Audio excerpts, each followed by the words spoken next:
So welcome to Where Is Your Heart, Tina Malia. Hello, everyone. Hi, Phil. Where are you today? I am in Venice Beach, California, Los Angeles. And I suppose everybody's waiting for your new album, Lost Frontier. I'm waiting for it too, actually. It's supposed to arrive in the mail to me today. And we're going to share some excerpts today with our listeners. Great. I came across a review for you, which the only person that told me about Tina Malia was Guru Ganesha from Spirit Voyage, because I believe you collaborated with him for some time on some of his tours and albums. Yes, we did one album, which I guested on, and then we did a tour together on the West Coast. Yeah, and also Jai Uttal, who's been on the show. You've also worked with him in the Pagan Love Orchestra. Yes, Jai is one of my oldest, dearest friends, and I've been performing with him for years. Well, this review is from Magical Blend magazine, and it says, your voice is as pure as fresh water bubbling from a mountain spring, and as a songwriter you evoke visions of a higher realm, a place of peace and oneness. Yet her works are very much of this world and of the earth, and your name will be known before long because this young woman is destined for music immortality. So that's quite a big review, isn't it? It is. But to go right back to the beginning, I believe you were trained by your mother in classical piano. Yes, my mother was a concert pianist and an opera singer, and she came over here from South Korea when she was in her 20s. And she was just an amazing, amazing musician. So she raised me as a classical pianist. And I actually developed my love for singing on my own. She was very set on me following in her footsteps as a concert pianist, but I just loved to sing so much. But I got extensive training from her and also in school, and then I went on to study classical voice also in college. I was practicing piano 4 hours a day by the time I was 8 years old. I had a lot of music in my life. It's been such a blessing to have that training. So what took you from the piano to pick up a guitar? That was my dad, actually. My dad is American, and, my mother is full-blood Korean, so they have a very strict way of raising children and discipline, but my dad was a little more relaxed, and I, of course, grew up in America, so he supported my love of folk music, and when I started wanting to veer off and listen to pop music, my mom really stuck to classical music, but my dad sort of let me explore in that way. So he bought me my first guitar when I was 15 and just really supported me learning guitar in any way I wanted to, which was really folk music at that time. From guitar, you also got interested in the engineering side. I did. I worked for a company that you probably know called Sounds True out of Boulder, Colorado, and they put out a lot of really great authors, Carolyn Mace and Thich Nhat Hanh and Ram Dass, and so I worked for them actually answering phones when I was a teenager. It was my first real job. And they had a studio there, so I would go in and watch them and listen to them record these authors, and I was so intrigued by what was happening, by that whole side of recording, and so I decided to go and study sound engineering myself and learn all the technical aspects, really not because I wanted to be a sound engineer as my profession, but because I knew I was always going to do music, and I felt like I wanted to have every language available to me to be able to communicate what I heard and how I heard it. And so, I went and learned all that very geeky stuff. So from the sound engineering, you took yourself off to Hawaii. Wow, you're studied. This is great. I did. I just had a really strong calling to nature. I was living in Colorado, which of course is beautiful and also has a lot of nature, but I was feeling really pulled to the ocean, and I just dropped out of college and took my guitar in a backpack and flew over to Maui with a one-way ticket and hitchhiked to the beach and lived on it for many, many months and met a whole beautiful group of people that kind of, what should I call them, modern-day American folk gypsies that kind of took me on this whole other path with music and spirituality. And and ultimately that led me to Jai and so many of the great musicians that I know and work with. So what did you do after Hawaii? I kind of traveled for a long time. I worked with Jai. I worked with a lot of really great musicians, Shimshai and Sasha Butterfly, and just traveled through South America, and yeah, I've really lived a pretty nomadic lifestyle for about, I don't know, even know now, 5, 6, 7 years, and toured and just played music all the time, and yeah. So would it have been 1998 that you settled in the Bay Area of San Francisco to sit down and record your first album? 1998. I think my first album came out in 2000. I'm not sure. I'm so sorry. But it was somewhere in there, yeah. Yeah, I started Shores of Babylon. And you did that in San Francisco? In San Rafael at Little Buddha Studios. And who helped you with your first album? It was my dear, dear friend and colleague, John Alavazakis, who was still there at that studio, and talked to him yesterday. And he also helped me on both of my next 2 albums as well. And he's an amazing human being and engineer, and he also really supported me as an engineer and has been my mentor through these years. You're going to introduce us to one of your first tracks off the new album, Lost Frontier, and I believe it's Serendipity. Yes. So can you tell us a bit about the track? Sure. Serendipity is one of my favorite tracks on this album. It's maybe my favorite track. And, I kind of like to tell what I wrote the songs about, but in this case, it was just a combination of where I was at the time, with different people, different loves in my life, and just really how we all come together and weave together as a community and as a family, and just the chance that, what are the odds you're going to run into somebody or somehow have a chance encounter with someone. So that's really what this song's about.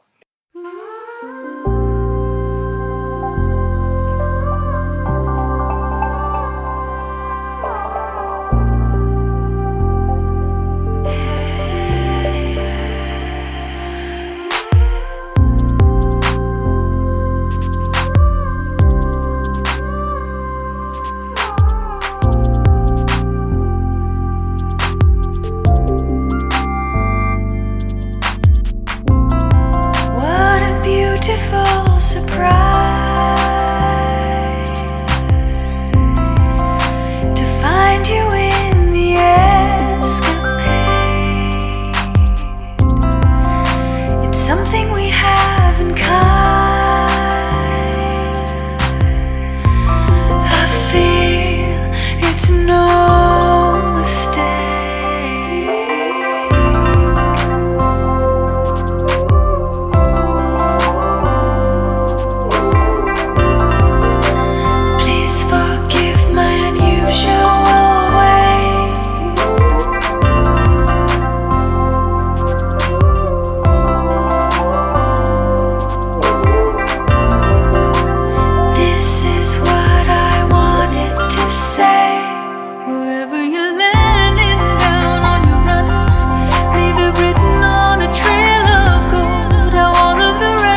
give us an idea of how the album Lost Frontier came about for you? Well, my first three albums are all largely acoustically based, and I just felt like I wanted to do something a little bit different. And at that time, I was listening to a lot of electronic music, even though I was avidly against electronic music for years. I was a die-hard acoustic musician. But one day I caught the bug and I heard it and I really loved it and danced for hours, and it just kind of got instilled in me. So when I went to start creating this new album, of course, as an artist, I always think of my fans as well, but you also have to honor where you are as an artist, and this is just the direction I felt inspired to go in and was really excited about. So that was kind of the beginning of the instrumentation. And as far as the contents of Lost Frontier, the Lost Frontier was the first song that I wrote on this album. And a very good friend of mine had started playing this guitar riff in my house, and I was just like, oh my God, that's so beautiful. We have to record that right now. So I went and recorded it and was just kind of playing with some different ideas, some hum drum and some percussion over it. And then I sent that track to a friend of ours named Random Rab, who's an amazing electronic producer. And from what we had created, and this is the fun thing about technology these days, you can just send your music everywhere and you get to kind of create it all together, and even though you never see each other, which is a little weird, but also a really just fun way to collaborate. So he sent me back the track Lost Frontier that ultimately became the Lost Frontier. And from the second I listened to what he had sent me, I went immediately into my studio, and I was up all night long, all through the night, listening to this song and just really just having these downloads and these visions and just where we are in the world, and seeing all of these wheels spinning on the ground and drilling into the earth and helicopters in the sky, and just the speed that we are just kind of eating away at the earth. That was my vision that night. And but then also the other wheels, the wheel that is always sacred, that's always turning and always renewing everything. So this was the vision I was having all night long as I was writing the song. So that was the Lost Frontier, and that's kind of what started the story and kind of the journey of the entire album.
Frontier, I found a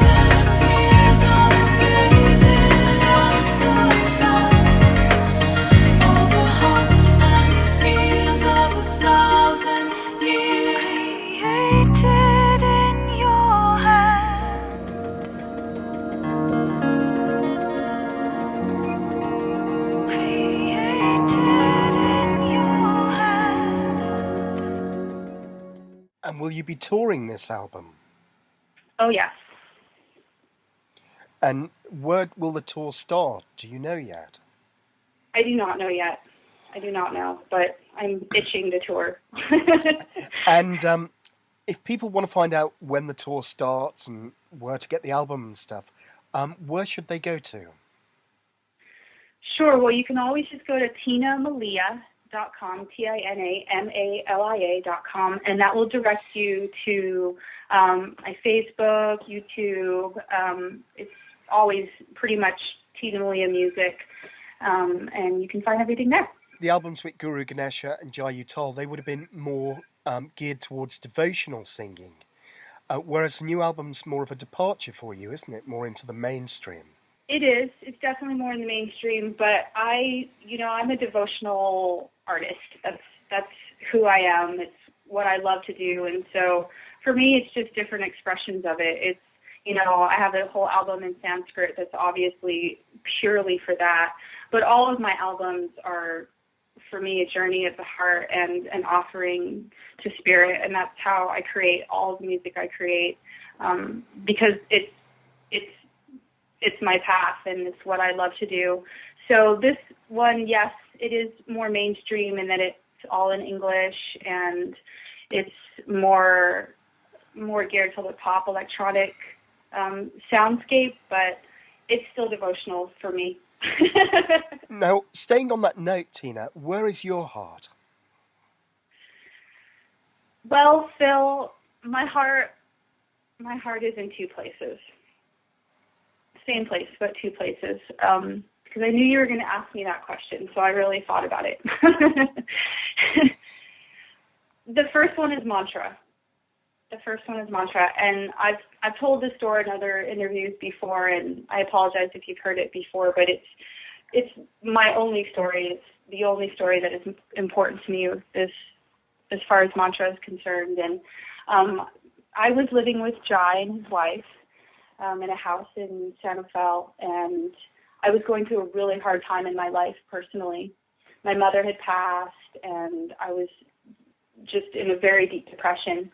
And I'd been studying spirituality for some time because I've always loved spirituality, and I've always been very interested in it. And, Buddhism and Hinduism and Native American, whatever I could sort of read and get my mind around. But at this point in my life, nothing in my mind was working, and I was in a great deal of suffering, great deal of pain, constantly. So Jai, being my very dear friend, came and saw me one day, and he said, "Have you ever tried chanting mantra?" And I had already been touring with him for quite some time, for years even. But I had never actually chanted mantra as a personal practice. I'd only ever sung it with him on stage in the kirtans. So I said, "No, I haven't." So he said, "Well, I chant Ram, and you should try that." And I said, "Okay." So that night, I started chanting Ram, and I just internally, never even out loud, just focused it in my heart, and I chanted it and chanted it and chanted it and chanted it. And I would sometimes wake up in horrible nightmares, and I would chant it again in my sleep and go back to sleep. And I did that all day, every day, for the first day, the second day, the third day. By the end of the week, I started to see this little grain of sand of light in my heart, and it felt different. Something felt a little different. And so I was like, okay, something's working here. So I continued to chant it. And that concentrated time that I spent on mantra went on for months. And then I can't really remember now. I want to say probably at least for the first 2 years, I chanted it all the time. And by the end of that process, that little grain of sand of light had grown, and I felt it and watched it grow, and it grew all the way down my body and above until it was hovering all the way around me, and I felt completely different, and I was no longer depressed. And I just want to say I am very much human, and I go through very hard times still, of course, and pain and suffering, but never anything like I did before that time with mantra. I never had to go back to that place. So that is where my heart is. And that stays with me, has always stayed with me, and it's with me today. And now it's different. Now I can sit and chant mantra, and for, it's like anything else you practice. It's like now that space comes to me a lot faster. I can just, when I go to mantra, it's quicker. But yeah, it's been the most transformational thing of my entire life. And that is your daily practice today? I'm not going to say it's my daily practice like it was then, but it is certainly something that I know is always there and that I always return to, always. And what about Kundalini yoga, or a type of yoga? Do you practice at all? I'm actually studying martial arts right now. I find that that's really helpful for me. It's really strengthening, and it's also meditative, and I don't do any sort of traditional yoga practice at the moment, no. And on the note of mantra, should we play a track from one of your previous albums, which encapsulates mantra? And what would you suggest? Let's play the Gatri Mantra from Jai Bhagavan.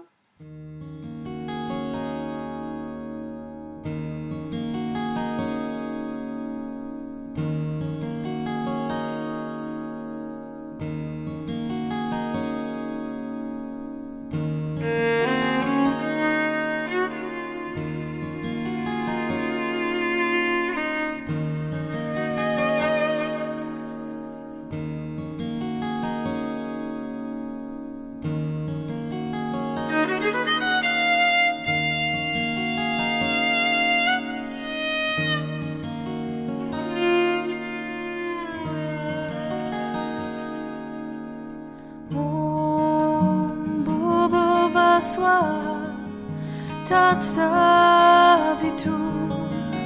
Varenyam Bargo Devasya Dhimahi Dhiyo Yona Prachodaya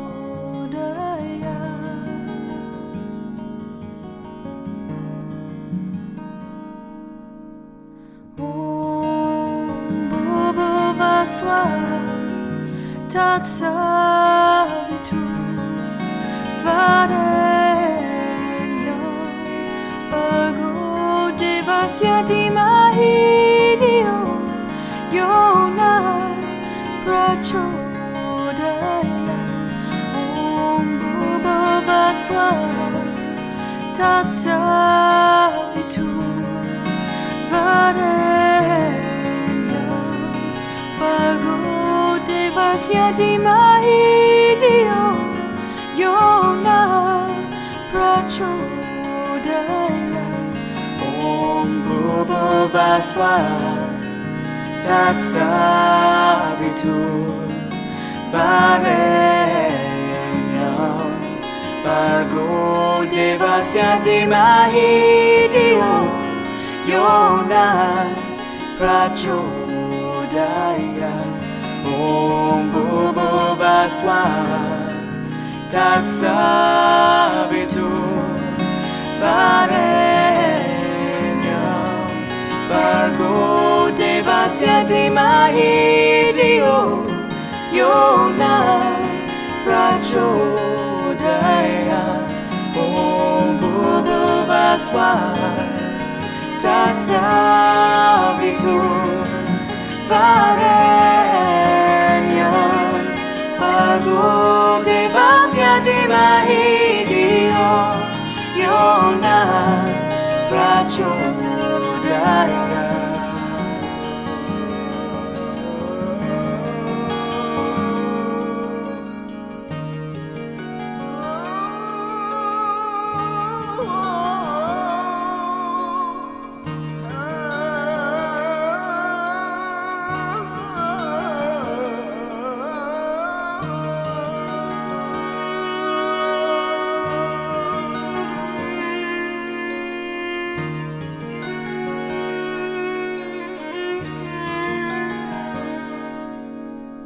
And what does the Gatri Mantra bring for you?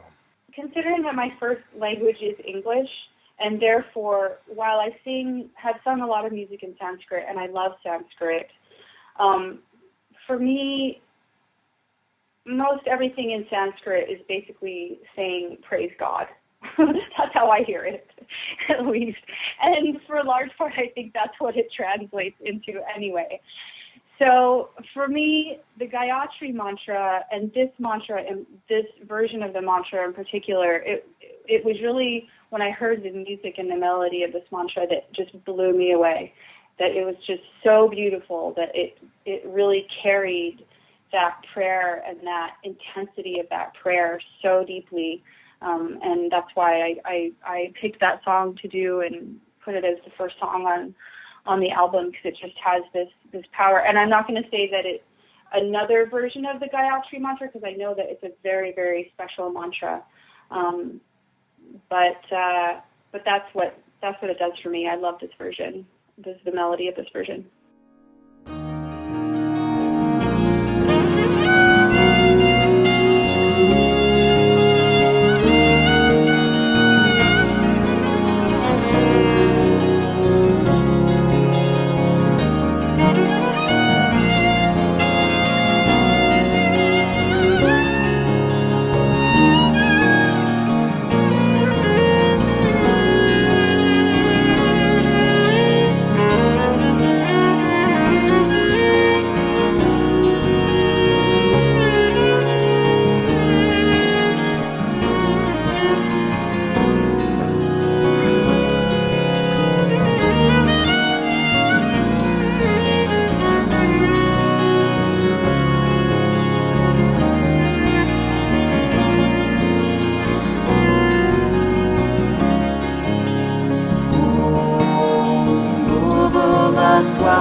Thank you. And coming back to your latest album, Lost Frontier, you've told us how it began with the guitar riff, but what brought the other songs into being for you?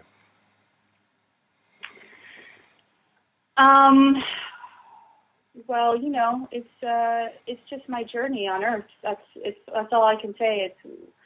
I go about my day and I just hear songs. Sometimes I just hear them, and I have different friends that I collaborate as well. They'll send me music that really inspires me, and it's kind of wherever I happen to be that day or that time frame of my life.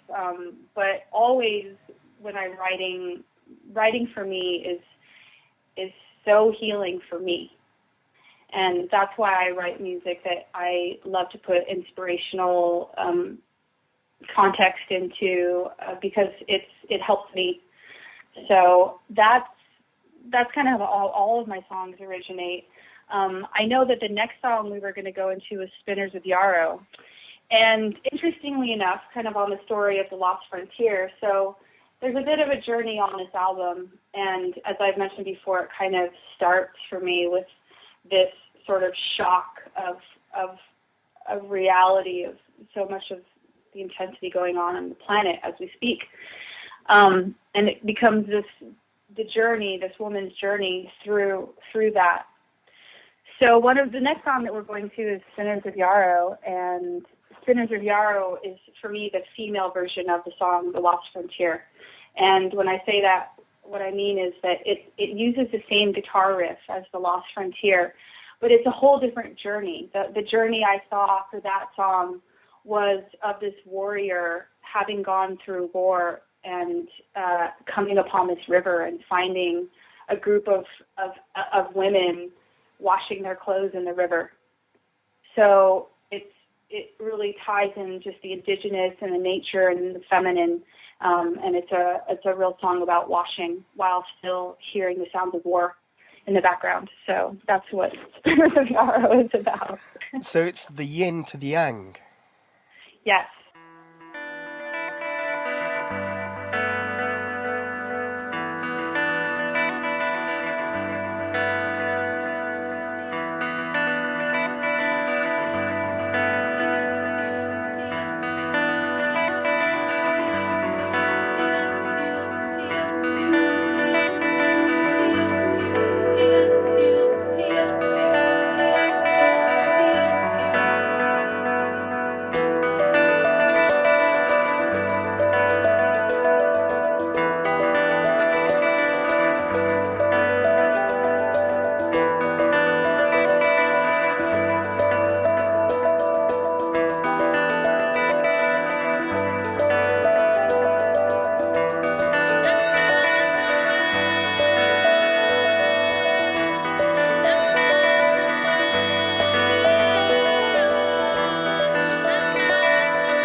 Dance in the courtyard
And you mentioned martial arts earlier. So what's brought you closer into your daily practice or weekly practice of martial arts? Well, Phil, I have had the greatest honor of really finding or being brought these amazing women in my life, these amazing elder women. And I've always wanted to study martial arts. But when I moved to Los Angeles, I decided to actively seek a teacher, and I'd always wanted a female teacher, always. And I found this amazing sensei who's a woman, and she has a dojo about 20 minutes from me. And, you know, as a woman in this day and age, you don't see too many, at least in the mainstream pop culture, or I don't at least, too many amazing role models as women. And so when I met her, I thought, this is who I want to be in my elder years. I mean, she's amazing, just her energy and her vitality, and, you know, she could just drop everybody in the room all with one look practically. And she's so controlled and poised and elegant, and so that's really what brings me, is having a teacher. I would have thought martial arts for you, it's part of your heritage anyway. True. So it's natural, isn't it? Had you have been brought up in Korea, I think you would have been practicing from an earlier age, perhaps. I wish I had been practicing from an earlier age. I do. But that's okay. It's good to be a beginner. I can imagine when you're on tour, you'll be using this to keep your energy levels up. I imagine so. So you've no idea about the tour at the moment, but I would imagine it would start on the East Coast, wouldn't it? On the East or the West Coast, probably. Yeah. How did the other songs evolve as the process came along? I'm thinking about the songs. Let's see. Well, like I said, I had some great collaborators. I really wanted to I was branching out into a new genre, and so I contacted some of the people who are really great already in that genre, who also happen to be friends of mine, Evan Blutek and Lynx, like I said, Random Rab, David Jenkins, and just started collaborating musically with them, sending them ideas I had. They would send ideas back to me. Bass Nectar was another one. So I've just been in this really fun community of producers and artists, and that's how a lot of the music started. And then, like I said, lyrically, I was already kind of on this journey because it started with The Lost Frontier, and it kind of starts with a bang, at least in my mind. And so I followed that storyline a bit. Another song that I wrote is called Undercover. I don't think we sent you that one yet, but that's really, for me, that's the journey of, okay, you know, we've seen what's happening here, and we're deciding we're either going to do something about it or not. So one of the characters, she puts a hood on, and she intentionally walks kind of into the belly of the beast, into the darkness. And that's the song Undercover is about her journey of going in there, but knowing that knowing what she's carrying. She's not going in there blindly. So that's another one of the songs. And, well, I can't tell the whole story of the album.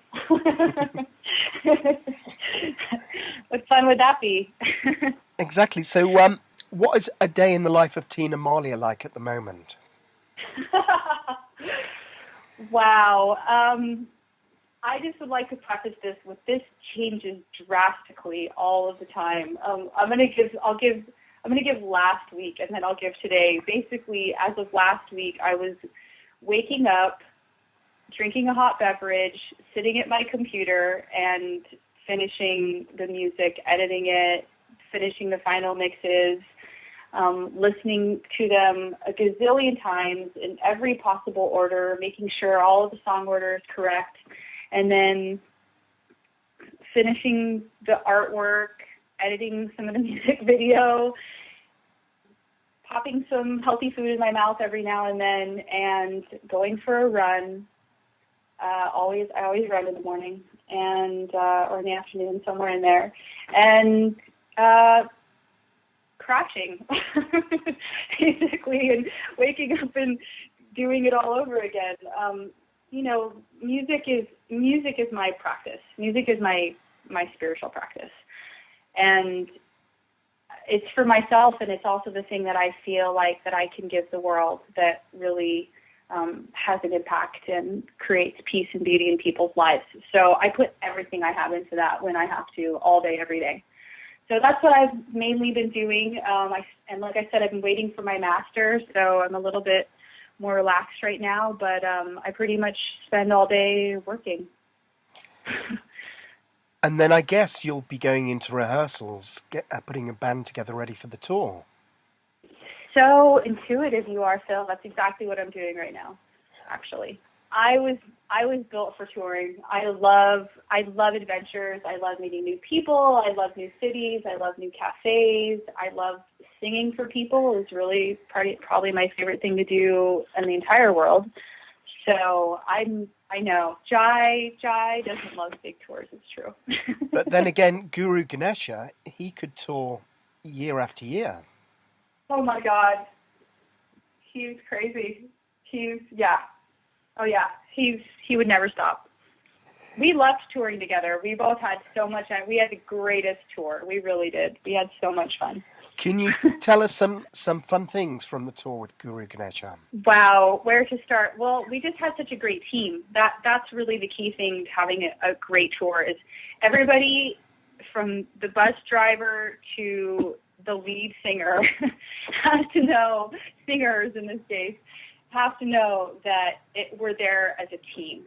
And that means, you do your job and you do a little extra. And if everybody does that, then everything is smooth and everyone is happy and you just get to sing and perform and love and be loved. And it's really fantastic. And I would say honestly, every show that we did was like that. But we really handpicked our people so that, we knew we would have that kind of energy on tour. So some of my favorite things, Guru Ganesha is a big jokester, which I think you know. Yep. And I've been known to have my little dark humored edge as well. So we had a really great time on stage, and I know we drove a lot of people crazy, but he and I kind of had this just back and forth banter going all the time, every night. And I think it surprised people a little bit because they thought they were there just to see spiritual music, and they didn't realize they were there kind of in this semi-awkward comedy show. But I loved it. I really loved just having that and really getting to see Guru Ganesha just shine and, bust out his electric guitar for the first time in years and stand up and just kind of get into his rock star mode a little bit, which he was also really wanting to do and didn't really have the space to do that in. So that was really fun too. Obviously, you had your Sanskrit and you knew how to chant mantra. But how did you come up with the lyrics for Lost Frontier? Because there's a lot of writing in there. There's a lot of writing. I don't think of it as a concept. I mean, I didn't go in, I say that I went into it with the concept, but I don't know if that's entirely true. The songs really just, and I know it's so hard to explain, how do you write? It's like, how do you paint something? I can't even really say. I mean, sure, you have kind of your image, maybe I'll start with a chorus. Usually what happens, is I'm listening to the music and I start hearing melody lines first. I hear vocal melody lines and the rhythms that go with those melody lines. And so, and a lot of times if I just listen to it over and over again, I'll start hearing lyrics. And maybe in a song I'll hear one line, like for the Lost Frontier, the chorus is, spokes and steel of 1,000 wheels are spinning on the sand. So I just kind of heard that, and it's like spokes and okay, So you kind of, like in a poem, you kind of go off of that, like, okay, well, what is the story that you're trying to tell? What's the story that's kind of revealing itself? So each song really has its own, kind of life and story, and it's going to be based on current events and where I'm at in my relationships and my friendships and my personal story in that moment. And then, once I start feeling like I have enough songs and they all kind of start to go together, then I throw them all together and, kind of weave them all together. And sometimes some of the songs I wrote in that time period don't actually fit the story. And sometimes sometimes the story goes along and there's a missing piece. And then I write a song kind of specifically for that. So I wish it was a little bit more literal. I will tell you right now, I have been called a mad scientist in the studio more than once. So me trying to explain this to you, I don't know, might be a little discombobulated. Do you think there's an anthem in there somewhere? Is there an anthem? Yeah. Well, it's funny you should ask, because we've played 3 of the 4 songs, and the 4th song is probably the anthem. And can you introduce Spark to us now? Yes. Well, Spark is the second to last song on the album. For me, it's kind of the last song, and then the final song is more of the outro. I tried to place this song everywhere else on this album because I love it so much, but it's really the anthem because it's really about coming home. And if you've listened to any of my other albums, you know that I usually have kind of a coming home song. I have Walking Home, Way Home, and Shine on Jaya Bhagavan. And so Spark for me is that song where you've gone on the whole journey. Oh, no, I've told you the ending. Well, you probably knew the ending anyway. You probably knew it. But, yeah, so it's just a song about redemption, just redemption. That's it. The engine is humming, the whistle has blown. Over miles of intention, faith and redemption, we carried them all. And I will be on that train,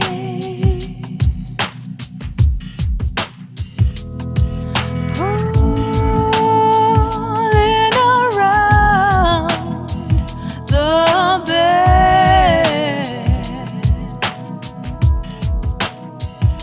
The wind of fortune at our back.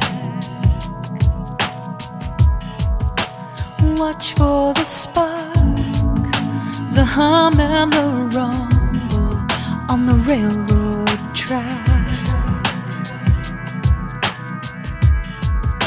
Watch for the spark, the hum and the rumble on the railroad track.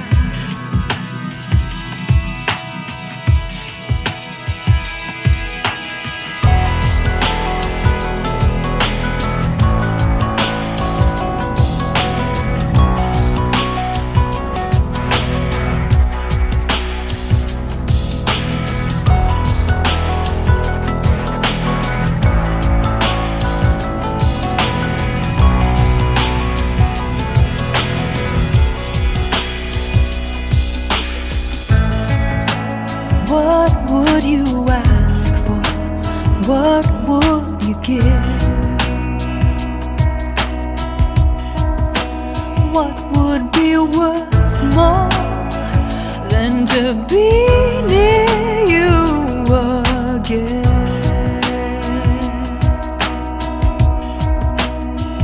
And I will be on that train,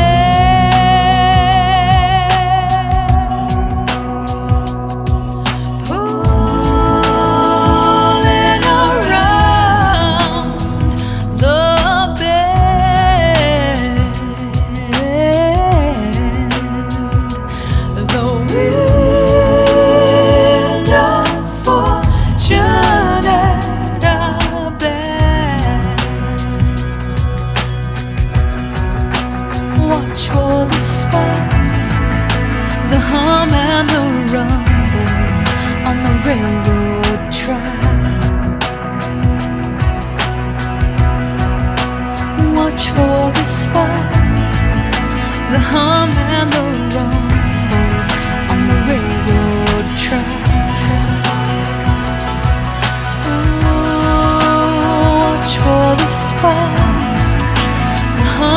and the rumble.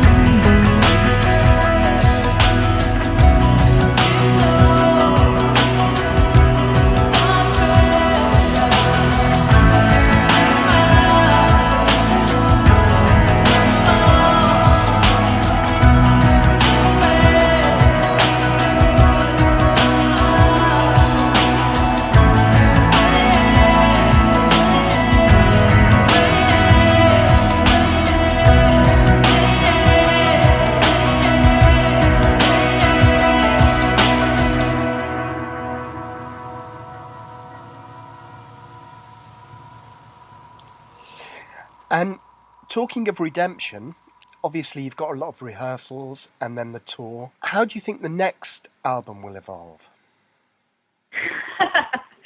Well, I'm already writing it in my head, of course. Usually what happens is I start really listening to a genre of music, and that's what is really inspiring me at the time. And I'm already starting to hear the sounds that I fall in love with sounds, really, is what happens. And I'm kind of just getting the whole feeling. I just bought an electric guitar, and I hope that doesn't freak some of you hardcore acoustic fans out, but there's some really beautiful sounds you can make with an electric guitar and a delay pedal. I really love dreamy tones. I love the combination of the heaven and earth, just really solid drums and really dreamy landscapes. And that's a lot of what this album is that I just finished. And, if I had to create another album today within the next 30 days, it would probably be somewhere closer to that and like an emo rock sort of an album. But I honestly can't say. I mean, I really don't know. I could do another lullaby album for all I know. I just go with what comes to me. And speaking of the Lullaby album, you did do Lullaby Favorites, didn't you? I did. That was my first real professional recording. I did that 4 days after my mom's funeral, actually, if you must know. And it was when I was 18, and it was really powerful and such a beautiful way to process that. I just sang for weeks, these lullabies. So, yeah. I'd love to do another lullaby album someday, actually. So another lullaby album could be on the cards. Anything could be. Definitely, I'd like to do another world. I'd love to do another full devotional world album. I have a lot of songs I'd like to put down. So yes, I know. I wish I could promise you consistency, but I can definitely promise you that I will always give my best, and I will always give you really, really what I'm feeling and where I'm at that moment. Now, you said you love sound, so if you love a sound, would you go and record it and then sample it and then make it into something? Sure. Oh, yeah. I did that with crickets in Costa Rica on this album, with bells, with rain. I put a lot of that stuff in soundscapes. Maybe you don't hear it so much, but I love recording sounds. Do you actually orchestrate this music now? Because obviously, having studied classical piano from such a young age, you can read music, can't you? I can read music, though I was never great at reading music. I always played by ear, and I would actually pretend I was reading the music, and I would memorize it and play it. And my mom always caught me. She knew I was doing it. Yeah, it's not my forte. I will admit it. But in terms of orchestrating sounds, that's something that you enjoy. I love it. I really love it. Yeah, on Undercover, I think I have like 186 tracks or something like that, and they're all different parts. It's electronic. That's what was so fun about making this album is a lot of it felt like an electronic orchestra, and I'd have the bass and the drums and then keys and guitars and vocals and backup vocals, and then all of the little sounds that would say be made by taiko drums, and but then with electronic music you have these little blips and blops also that you can make electronically that still create this whole soundscape. So I'd love to do that live someday with both live and electronic instruments. I think that would be very fun. So it's going to be quite a challenge to perform this album live. I don't think so. I mean, I'm not. I have a 5-piece, including myself, which I may add another player or two if necessary. But you know, for me, live performance is so different than the recording anyway. I mean, the live performance, you really get the energy of the music, and I don't think it needs to be an exact replica of the album. I don't think anyone ever expects it to be that way. And to be totally honest with you, when I've gone and seen artists where their album sounds exactly like their live performance, I'm a little bit, you know, I'm slightly disappointed. I want something different. So it'll be the same music, but it will be live, if that makes sense at all. Yeah, I'm just thinking, though, 186 tracks down to a 5-piece. So basically you're going to capture the essence. Yes, and you know, I also I have a great keyboardist that I'm playing with right now, who's also classically trained and is just an amazing musician for starters. But then he also knows the electronic capability of sampling and doing electronic music live as well. So we'll have the access to be able to choose what we want electronically from the album and put that into our live show.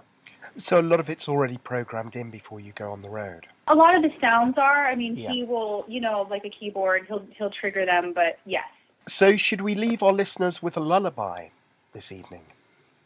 Or this Sure. morning? And what lullaby would you choose for them? From any album? Yes. Let's leave with In Sunlight, because I love that song and I haven't heard it in a long time. It's off of Silent Awakening. And what does that song bring for you?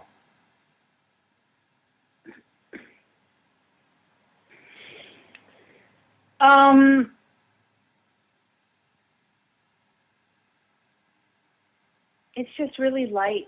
It's just really light. It's just light. You know, there's different ways of expressing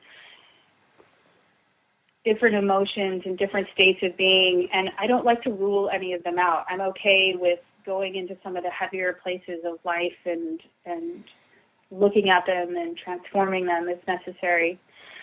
But this song is just already there. It's just a pure expression of bliss and gratitude and joy. So that's what that song brings me.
Maya.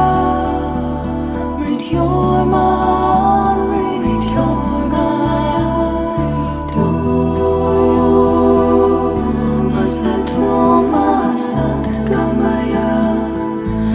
Tamasoma jyotir gamaya. Read your mom, read your guide.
Thank you so much for your time today, Tina.